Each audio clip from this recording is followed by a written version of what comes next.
pambayad natin sa mga gastusin na ito? Yang bayag mo? Isa na demonetize nga ako sa Facebook eh.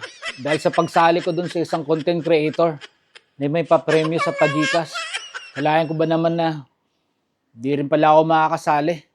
Kailangan pa pala ng mga top sharer doon. Top buds. Para lang makasali doon sa pa-premyo nila. Nakita mo? Yung mga anak mo? Lahat yan? Nakita mo? Gumaya sa'yo. Walang kaambi-ambisyon. Lecheng buhay ito, tumigil ka na. Kaya nagka-leche-leche itong pagpe-Facebook ko eh, dahil sa'yo eh. Pinakialaman mo yung diskarte ko.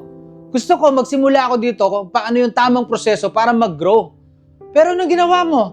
Pinilit mo ako sumali dyan sa mga paipagyakapan, sa mga team na yan, makipag-follow to follow. So anong inabot ko? Restriction, violation, hanggang sa na-demonetize ako. So ngayon, wala na akong sasawarin. Ano na mangyayari ngayon? Sa tingin mo, ma-monetize pa uli ako? Magsisimula ako sa panibago. Yan ang mahirap sa tao eh. Gusto nila lahat madalian. Pero hindi nila iniintindi kung ano talaga tamang proseso para ka mag-grow dito kay Facebook.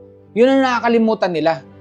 Lagi nilang tinitingnan yung dami ng mga followers. Lagi nilang tinitingnan yung mga kapwa nila na nandun na sa taas. Gusto nila, nandun na rin sila.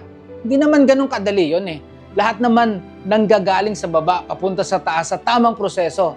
Para nang nun, tuloy-tuloy yung pag-aangat mo dito.